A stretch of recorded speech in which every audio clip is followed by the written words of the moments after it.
काफी देर से आप लोग बैठे हुए हैं। आभार शब्द कई बार इस्तेमाल हो गया दोनों ओर से। तो आपका आभार इसलिए नहीं कि आपने हमको वोट दिया है, आपने हमको वोट देकर विधायक बनाया है, इसके लिए हम आपके आभारी नहीं हैं। लेकिन इस बात के लिए जरूर आभारी हैं कि आपने बिहार में एक नई राजनीति की शुरुआत की है, बिहार में एक उम्मीद की किरण को फिर से जलाया है। विधायक बनने के लिए इसलिए नहीं आभार व्यक्त कर रहे हैं क्योंकि हमारे जीवन का लक्ष्य विधायक बनना नहीं है। हम विधायक और सांसद बन के अपना जीवन सुधारने बिहार में नहीं आए हैं, उसके दूसरे और कई रास्ते हैं।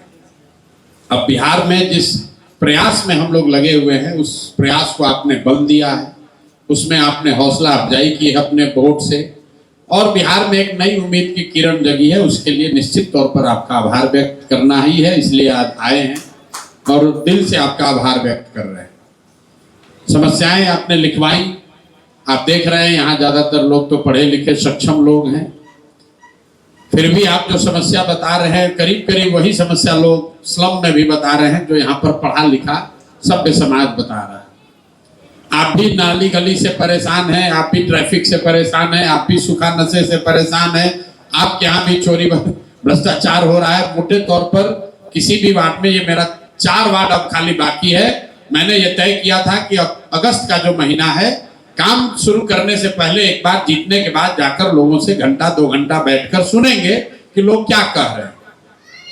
तो आपकी समस्या थोड़ी बहुत ही भिन्न है, मोटे तौर पर वही समस्या लोगों ने लिखवाई है, और ज्यादातर समस्या जो आप बता रहे हैं वो नगर निगम से जुड़ा हुआ है। तो ये भी दिखाता है कि बिहार में या पूरे देश की थोड़ी परेशानी है, बिहार में ज्यादा है। लोगों को ये बहुत समझ नहीं है कि किसकी क्या जिम्मेवारी। हम इसलिए नहीं कह रहे हैं कि आप तुरंत कुछ लोग सोचेगा कि चाहते हैं कि नगर निगम पर जिम्मेवारी टालने के लिए नहीं कह रहे, लेकिन कूड़ा नाली गली ये जो है ये नगर निगम की समस्या, और आप लोग कह भी रहे हैं। और नगर निगम को विधायक नहीं चलाता है, सांसद नहीं चलाता है, नगर निगम को आपका वार्ड पार्षद चलाता है, जो यहाँ के एक कोहिनूर हीरा को चुनकर आप लोगों ने रखा।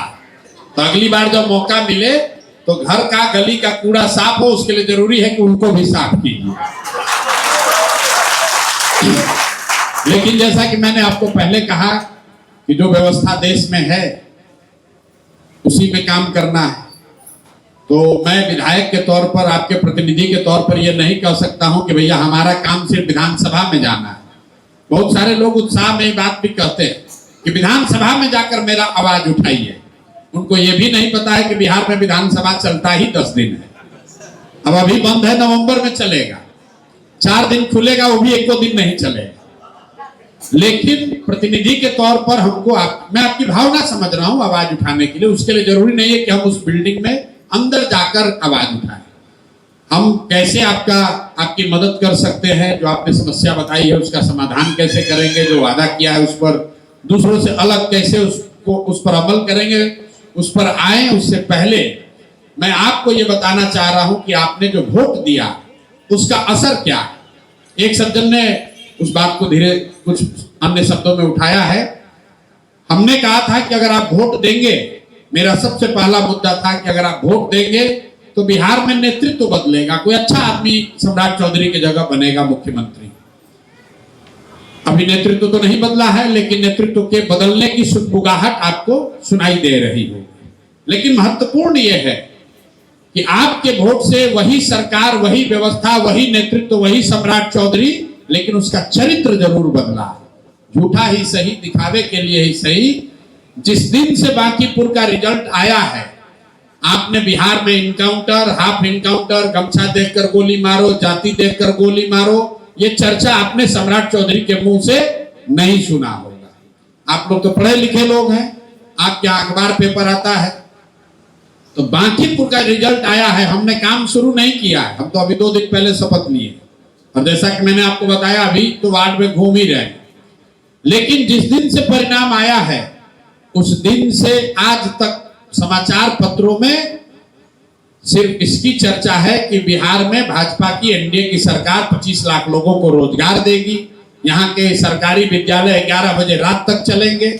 मैं ये नहीं भ्रम में हूं कि ये सब हो जाएगा, लेकिन महत्वपूर्ण बात यह है कि पहली बार बिहार में आपके वोट की वजह से, मेरे प्रयास से नहीं, जो सरकार है उसने अपना चरित्र बदलकर जाति, धर्म, एनकाउंटर, अपराध को छोड़कर पढ़ाई और रोजगार की बात शुरू की है। ये आपके वोट की ताकत है, ये आपके वोट की ताकत है। अभी चरित्र बदला है, नेतृत्व भी बदलेगा और 4 बरस अगर आप और हम ईमानदारी से काम किए तो सरकार भी बदलेगी।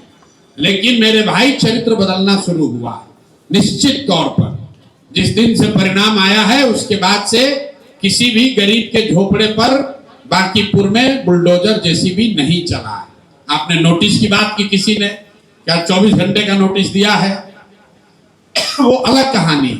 लेकिन कम से कम यहाँ सरकार जब जीत कर आई नवंबर में, तो पहला काम किया कि जिन लोगों ने वोट दिया 10,000 रुपया लेकर, उन्हीं के झोपड़े पर बुलडोजर चलाया। कम से कम वो रुका, परमानेंट रुका रहेगा इसका हम गारंटी नहीं कर रहे हैं, लेकिन ये डर है। जो मैंने आपको कहा था कि अगर आप ईवीएम पर भाजपा के खिलाफ वोट देंगे तो यहां से लेकर मोदी जी तक वोट यहां दबाइएगा, तार मोदी जी तक झंझनाएगा। और आप देख रहे हैं कि पूरे देश में इसकी चर्चा चल रही है कि बांकीपुर एक ऐसा विधानसभा क्षेत्र है। आप पटना में रहते हैं, लोग पूरा देश जानता था, लोग पटना को जानता था, बांकीपुर को नहीं जानता था। पहली बार लोग बांकीपुर की चर्चा कर रहे हैं, प्रशांत किशोर की नहीं। ये कौन सा जगह है जहां मोदी जी के बॉस को लोगों ने पटक दिया? ये कौन सा जगह है जहां जातीय गठबंधन टूटा है? ये कौन सा बिहार का इलाका है जहां लोग जाति, धर्म, पैसे, मुर्गा भात से ऊपर उठकर लोगों ने वोट किया? तो इसके लिए आपका आभार है, धन्यवाद है। इसका असर हो रहा है और आगे इसका उत्तरोत्तर और असर दिखेगा। अगर जिस भरोसे से आपने मुझे वोट दिया है, आपने अपना काम कर दिया, अब अगर उस भरोसे के मुताबिक मैं काम करूंगा तो आगे आपको बड़ा परिवर्तन दिखेगा। आपने जो समस्या लिखवाई है इस पर चर्चा करेंगे। अभी चूंकि मैंने आपको बताया करीब 20 बार हम ऑलरेडी घूम चुके हैं, तो कल ही हमने, आपने शायद कुछ लोगों ने समाचार में देखा होगा, डीजीपी के यहाँ हमने एक मीटिंग बुलवाई थी और वहां पर जितने यहाँ आला पदाधिकारी हैं, ADJ law and order, ADG traffic, SP traffic, SP जितने हैं, उनके साथ हम लोगों ने कल एक बैठक की है। और बैठक का मुख्य बिंदु जो मैंने बताया, आपने सुना होगा, 3 है कि आने वाले 3 साल में पटना में ट्रैफिक की समस्या को एक व्यवस्थित तरीके से टेक्नोलॉजी के प्रयोग से कैसे इसको सुधारा जाए, इस पर एक कार्य योजना बने। दूसरा, हम लोगों ने तय किया कि पुलिस और सिविल सोसाइटी जहां भी देश में है, हम अपनी मदद से उसको ले आए ताकि सूखा नशा करने वाले जो रोड पर रहने वाले स्ट्रीट चिल्ड्रन हैं, उनके साथ मिलकर उसको थोड़ा कंट्रोल किया जा सके। और तीसरी बात, जो लोगों की यहाँ शिकायत है, जो ठेला, वेंडर, रिक्शा वाला, टेम्पू वाला, जिससे पुलिस वाले वसूली करते हैं, आप में भी किसी ने यहाँ बात उठाई है, उस वसूली को रोकने के लिए कल पहली बार डीजीपी ने आश्वस्त किया है कि आप हमको एरिया वाइज लिख कर दीजिए, निश्चित तौर पर वो वसूली रुकेगी। अगर नहीं रुकेगी तो जो भी थाना का इंचार्ज होगा उस पर कार्रवाई करेंगे। तो ये चर्चा शुरू हुई है, कल से नहीं सुधरेगा और कल से हमारे पास सुधारने का कोई मंत्र भी नहीं है। लेकिन जो मैंने आपको कहा था, पहली बार पटना में ट्रैफिक को लेकर और जो यहाँ स्ट्रक्चरल प्रॉब्लम है, चाहे बोरिंग रोड हो, ये जो फ्लाईओवर बनाने का तरीका है, पानी की बात है, जैसे आप अभी गंगा नमामि गंगे वाली बात बता रहे थे, जो जहां मिला वो उसे ही कर दिया। आपको जानकर आश्चर्य होगा कि उस मीटिंग में डीजीपी ने बताया कि हमारे पास रोड सेफ्टी का 1000 करोड़ रुपया पड़ा हुआ है जिसका उपयोग नहीं हो रहा है। ये पैसा कहां से आया है? जो आपको पुलिस वाला चार्ज करता है ट्रैफिक वायलेशन में, वो उसी सुप्रीम कोर्ट के आदेश से 1000 करोड़ का रोड सेफ्टी फंड पटना में है। सरकार को पता नहीं है, पुलिस वाले महकमा में भी कह रहे हैं कि हाँ है, तो इसका इस्तेमाल तो किया जा सकता है। उसी पैसे के इस्तेमाल से इस चीज को हम लोगों ने कल बनाने का प्लान किया है। अब देखिए अगले 2-3 महीनों में इसमें हम, कल चीफ सेक्रेटरी से बात हो रही है, इंटर डिपार्टमेंटल मीटिंग बुलाइए, क्योंकि इसमें ट्रांसपोर्ट डिपार्टमेंट भी है, पुलिस भी है और भी कई विभाग है, जिनको मिलाकर एक कार्य योजना बने कि आने वाले 2-3 साल में पटना के ट्रैफिक की स्थिति को बेहतर किया जा सके। सूखा नशा पर भी आपको काम होता हुआ दिखेगा। और जो मैं आपको बता रहा हूं कि जो वेंडर्स हैं, एक ये तो हो नहीं सकता है कि पुलिस वाला पैसा न ले उससे, लेकिन कोशिश होगी कि जो ऑर्गेनाइज्ड एरिया है, जहां पर पुलिस वाला, थाना वाला पैसा लेकर ठेला वेंडर को लगवा देता है सब्जी बेचवा रहा है, गलत काम करवा रहा है, तो उस पर रोक लगाने के लिए वार्ड वाइज एक रिपोर्ट हम लोग डीजीपी को दे रहे हैं। मैं सिर्फ ये आपको उदाहरण दे रहा हूं, कल ये मेरा काम का पहला दिन था। तो ऐसे हम लोग हर डिपार्टमेंट के साथ बैठकर काम करेंगे, सुधार होगा। तो सुधार के लिए 2047 तक मोदी जी के विजन के लिए वेट नहीं करना पड़ेगा।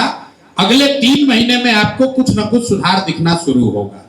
जो समस्याएं आपने लिख कर दी हैं, कुछ 2, 4, 5, 10 दिन में एड्रेस होगा, कुछ शायद 1-2 महीना लग जाए, किसी में 6 महीना भी लग सकता है। लेकिन आपका अधिकार है, आप हमारे यहाँ या हमारे कार्यालय में, जो लड़के बोल रहे थे वो हमारे कार्यालय में 24 घंटा उपलब्ध हैं। आप उनसे जवाब पूछ सकते हैं कि भैया आपसे बात हुई थी, उस दिन प्रशांत जी आए थे, आप पर उस पर काम क्या हुआ। इसके अलावा हमने जो आपको 3 वादा किया था, पहला वादा किया था कि विधायक के तौर पर, प्रतिनिधि के तौर पर आप ये निश्चिंत हो जाइए कि हमसे जुड़े हुए किसी मामले में 1 पैसे का भी चोरी, भ्रष्टाचार, कमीशनखोरी नहीं होगी। तो ये आपको कैसे पता चलेगा कि चोरी बंद हो गई? तो चोरी बंद होने के लिए हमने जो अभी अपने लिए मापदंड तय किया है कि आप संभ्रांत लोग हैं, लेकिन बांकीपुर में जो सबसे गरीब लोग रहते हैं वहां सबसे बड़ी समस्या है राशन की और 1100 रुपया पेंशन की। तो हम लोगों ने तय किया है और मैंने जाकर वार्ड वाइज आश्वस्त किया है लोगों को कि बांकीपुर में अगले 3 महीने में छठ आते आते कोई ऐसा परिवार नहीं होगा जिसकी पात्रता है और उसको राशन कार्ड न मिले या राशन कार्ड बनाने के लिए 4 से 5 हजार रुपया घूस देना पड़े। किसी को 1 पैसा घूस नहीं देना पड़ेगा, सबको राशन कार्ड निश्चित मिल जाएगा। दूसरा जो मैंने लक्ष्य रखा है और जिसको मैंने रिपीट किया है कि बांकीपुर बिहार का पहला ऐसा विधानसभा होगा जहां राशन कार्ड पर पूरा 5 किलो अनाज मिलेगा। अभी विधायक एमपी जो चोरी करते हैं उसकी वजह से 3.5 किलो या 4 किलो अनाज ही मिलता है। तो एक चीज, आप शायद राशन लेने वाले नहीं हैं, लेकिन अगर आपके घर में, आपके इलाके में जो लोग भी राशन कार्ड से, क्योंकि आपको जानना चाहिए, अगर कई लोग लगता है हमको इससे क्या मतलब, मेरे भाई सरकार आपके टैक्स का 1 लाख करोड़ रुपया इस योजना पर खर्च करती है। केंद्र सरकार 1 लाख करोड़ रुपया आपके टैक्स का पैसा खर्च करती है ताकि गरीब के घर में चूल्हा जलता रहे, कोई भूखे न मरे। और उसमें से 20% पैसा सीधे विधायक और एमपी सब कमीशन ले लेता है। तो मैंने लक्ष्य रखा है कि अगले 3 महीने में हर हालत में जो सबसे गरीब लोग हैं बांकीपुर में, बहुत बड़ी संख्या है, जिनको राशन कार्ड बनाने के लिए 1 रुपया न लगे और जिनके पास राशन कार्ड है उनको 4 किलो नहीं 5 किलो अनाज मिले। ये परिवर्तन आपको दिखेगा।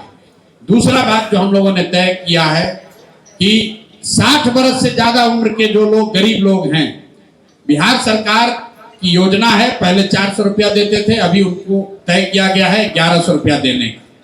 वो पैसा नहीं मिल रहा है, या जिसका बनाता है उससे पैसा लेता है, 5000-7000 रुपये घूस लेता है। तो दूसरा लक्ष्य जो मैंने अपने लिए तय किया है कि हर गरीब के घर में जिसके यहाँ भी 60 साल से ज्यादा उम्र के लोग हैं, उनको हर हालत में प्रति माह बिना किसी हैसल के, बिना किसी घूस के 1100 रुपया जो उनका हक है वो पेंशन उनको मिलने लगेगा। तो ये 2 चीज आपको सीधा दिखेगा। नली गली में जो चोरी है वो ज्यादा नगर निगम की चोरी है, तो वो सीधे हमसे नहीं जुड़ा है, लेकिन उसमें भी चोरी रुकेगी। जो पदाधिकारी हैं यहाँ पर, उन लोगों की बैठक बुलाई जा रही है, उसमें आपको सुधार दिखेगा। एक जो मेरा बड़ा महत्वाकांक्षी जो मेरा प्रयास है, मैंने ये कहा है कि पढ़ाई जरूर हो जाएगा, रोजगार जरूर हो जाएगा। पढ़ाई को लेकर हमने 3 स्टेप प्रोग्राम जो बनाया है। पहला, हमने जो अभी जीतने के बाद सर्वे किया तो ये पाया कि बांकीपुर में 62% परिवार, करीब करीब 60 से 62% परिवार ऐसे हैं जिनके बच्चे प्राइवेट स्कूल में पढ़ते हैं। और मध्यम वर्गीय अच्छे परिवार के लोगों की भी ये शिकायत है कि स्कूल के मालिक लोग भी बैठे हैं कि स्कूल वाले पैसा बहुत ले रहे हैं, पैसा ले रहे हैं। कुछ लोगों ने डोनेशन लेने की शिकायत की, लेकिन सबसे बड़ी शिकायत है कि हर साल वार्षिक डेवलपमेंट फीस के नाम पर जो स्कूल वाले 10,000, 15,000, 20-20 हजार रुपए तक ले रहे हैं, उसको लेकर लोग बहुत परेशान हैं। तो ये हमने तय किया है अपने लिए कि नवंबर दिसंबर आते आते बांकीपुर क्षेत्र में जितने भी प्राइवेट विद्यालय हैं उनके साथ बैठकर ये सुनिश्चित किया जाएगा कि अगले सत्र में, मतलब जनवरी से जो सत्र शुरू हो रहा है या मार्च से, आपके बच्चे जो प्राइवेट स्कूल में पढ़ रहे हैं, हर हालत में उनका स्कूल फीस और डेवलपमेंट फीस इस साल के मुकाबले कम कर दिया जाएगा। ये सुनिश्चित कराना मेरा काम है। उसके लिए चाहे जो करना पड़े, आपके बच्चों का फीस और स्कूल डेवलपमेंट एनुअल फीस जो लगता है, डोनेशन जो लोग ले रहे हैं, वो निश्चित तौर पर वो सस्ता हो जाएगा। अगले साल से अपने बच्चों को पढ़ाना आपको बांकीपुर के प्राइवेट स्कूल में आज के मुकाबले सस्ता होगा। इसके अलावा 40% ऐसे लोग परिवार हैं जिनके बच्चे सरकारी विद्यालय में पढ़ते हैं। तो सरकारी विद्यालयों को लेकर मैंने ये वादा किया था कि आने वाले एक साल में, मतलब अगले साल दशहरा तक, मोटे तौर पे अगले साल दशहरा तक बांकीपुर में जितने सरकारी विद्यालय हैं उनका असेसमेंट करके उनमें गुणात्मक सुधार नहीं, गुणात्मक सुधार अगर नहीं हुआ तो हमारी जिम्मेवारी है, जिनके भी बच्चे सरकारी स्कूल में पढ़ रहे हैं वो परिवार अपने बच्चों का एडमिशन प्राइवेट स्कूल में करा पाएंगे। उसके फीस की चिंता प्रशांत किशोर पर छोड़ दीजिए, अपने प्रतिनिधि पर छोड़ दीजिए। हर हालत में उनके बच्चों के पढ़ाई की व्यवस्था हो जाएगी। लक्ष्य यह है कि अगले साल तक बांकीपुर को बिहार का पहला विधानसभा बनाया जाए जहां कोई परिवार ऐसा ना हो जिसके बच्चे के पढ़ाई की व्यवस्था ना हो। ये निश्चित तौर पर अगले साल तक हम लोग अचीव कर लेंगे। एक बात, अभी बच्चा जी ने कहा कि जितना उम्मीद था उतना आपने वोट नहीं दिया। मैं ऐसा नहीं मानता हूं। मुझे ऐसा लगता है कि मुझे जितनी उम्मीद थी उससे ज्यादा आपने वोट दिया, इसलिए क्योंकि मैंने आपके लिए कोई काम नहीं किया, मैंने बांकीपुर में कोई प्रयास नहीं किया है। और आप में से ज्यादातर लोग हमको व्यक्तिगत तौर पर नहीं जानते।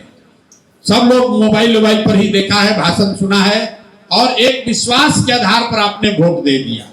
तो आपने हम पर भरोसा किया है, तो सूद के तौर पर हमने लौटने के बाद जो पहली घोषणा की है, जिसकी चर्चा मैंने चुनाव से पहले वादे के तौर पर नहीं किया था, मैंने नौकरी देने का वादा नहीं किया था, लेकिन अपने दोस्त मित्र जितने हमारे जानने वाले देश दुनिया में लोग हैं उनके साथ मिलकर हमने जो योजना बनाई है कि बांकीपुर में अगर आपके बच्चे पढ़ लिख कर बेरोजगार बैठे हैं तो आप उनका सीवी, उनका बायोडाटा हमको दे दीजिए। हर हालत में उनको उनकी योग्यता के अनुसार प्राइवेट नौकरी दिला दी जाएगी।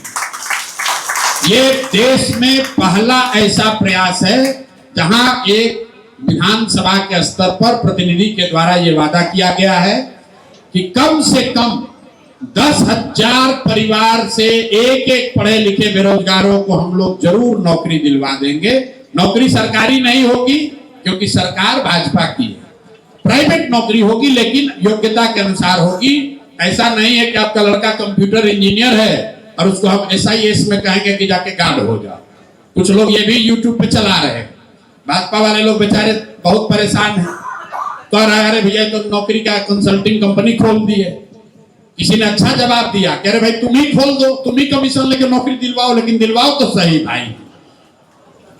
देखिए 10,000 लोगों को नौकरी मिलने से पूरा बिहार नहीं सुधर जाएगा, लेकिन इसका असर देखिए कि भाई साहब दूसरे कभी कोई विधायक है जो कह रहे हम 25,000 देंगे। कल से यहाँ पटना में बिहार सरकार जॉब फेयर ऑर्गेनाइज कर रही है, ज्ञान भवन में लक्ष्य रखा है 25,000 आदमी को नौकरी दिलवाना। एक बार अगर अगले 2 साल में, 1 साल में मैंने 10,000 लोगों को यहाँ से नौकरी दिलवा दिया, निश्चित जानिए कि 242 विधायक उनको उनके क्षेत्र में जनता दौड़ा कर मारने वाली है। या तो नौकरी दिलवाओ या नहीं तो कुर्सी छोड़ो। टाइम्स ऑफ इंडिया ने देश में लेख लिखा इस पर कि अगर विधायक के स्तर पर एक विधानसभा क्षेत्र से 10,000 लोगों को नौकरी मिल जाए तो पूरे देश में 5 करोड़ लोगों को रोजगार मिल सकता है, 5 करोड़ लोगों को नौकरी मिल सकती है। तो ये बड़ा प्रयास हम लोग बांकीपुर में कर रहे हैं। निश्चित तौर पर इसका असर आपको 1 साल 1.5 साल में बांकीपुर के साथ साथ बिहार में भी दिखेगा। तो जो रूटीन समस्या है उसमें जरूर सुधार होगा, लेकिन ये 2 बहुत महत्वाकांक्षी प्रयास मैं बांकीपुर में करना चाहता हूं कि यहाँ एक तो करप्शन बंद हो, दूसरा सबके बच्चों के लिए पढ़ाई हो और जो पढ़े लिखे लोग हैं उनके लिए रोजगार हो। किसी ने कहा महिला के लिए भी रोजगार होना चाहिए, बिल्कुल होना चाहिए। तो बहुत आगे बढ़कर वादा नहीं करना चाहते हैं। जो काम अभी लिया है, अभी 1 साल इस काम को करेंगे। मेरा टेन्योर 4 साल है, तो उसमें आगे अगर कुछ रास्ता निकलेगा तो बताएंगे।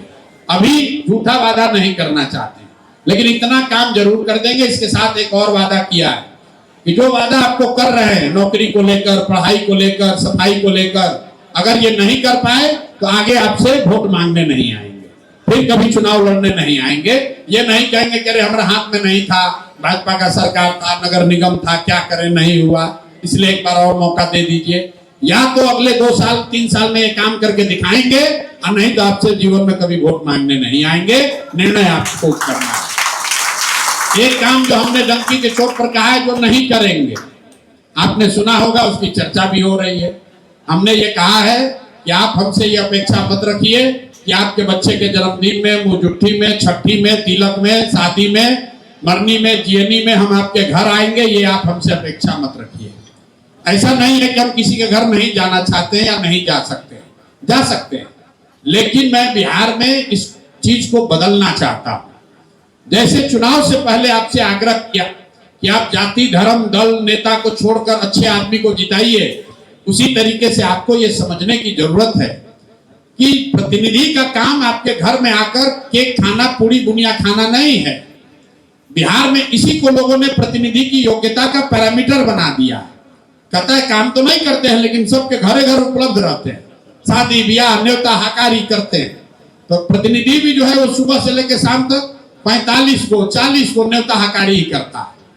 अब बताइए, आपसे वोट भी लिया, आपके घर आके मिठाई पूरी बुनिया भी खाया, 4 बरस आपको लूटा भी, अब फिर आके वोट भी लिया कि देखो आए थे ना तुम्हारे यहाँ बेटा के शादी में, अब लोग इसी पर वोट भी दे रहा है।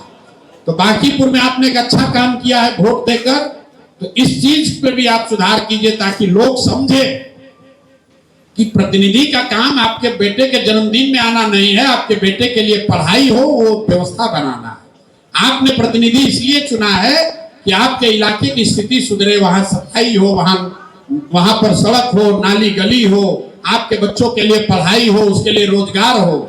इसके लिए नहीं चुना है कि हम आपके घर बैठ के रोज पूरी बुनिया खाएं और फोटो खिंचवा कर कहें अच्छा विधायक जी तो हमारे घर आते हैं। इसलिए मैंने कहा है कि आप ये अपेक्षा मत रखिए कि हमको रोज घरे बुलाइएगा और हम आपके घर आएंगे। हम आपके घर आए या ना आए, आपके बच्चों के लिए, बांकीपुर के बच्चों के लिए पढ़ाई और रोजगार निश्चित करा देंगे।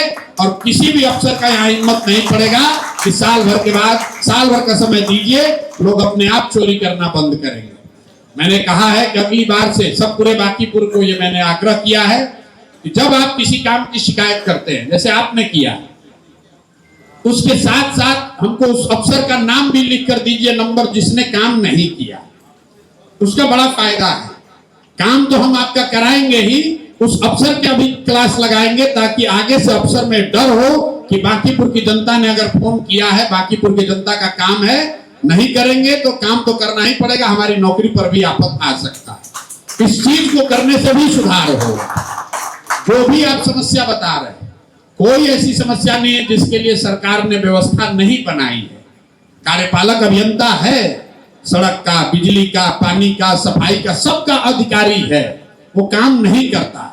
मैंने जैसे आपको बताया रोड सेफ्टी के लिए 1000 करोड़ रुपया जमा किया गया, लेकिन बैठा हुआ है, छोड़ो भाई क्या फर्क पड़ना है, हेलमेट नहीं पहने उससे वसूल लिया, लेकिन वसूलने के बाद जो काम करना था उस पैसे से वो नहीं किया। तो मेरा बांकीपुर की जनता से आपसे आग्रह है कि अगली बार से जब आप शिकायत करें तो ये भी बताएं कि किस पदाधिकारी ने, किस आदमी ने आपकी बात नहीं सुनी, ताकि आपकी समस्या के साथ साथ उस समस्या को बनाने वाले, क्रिएट करने वाले अफसर का भी सफाई किया जाए, तभी यहाँ पर सुधार होगा।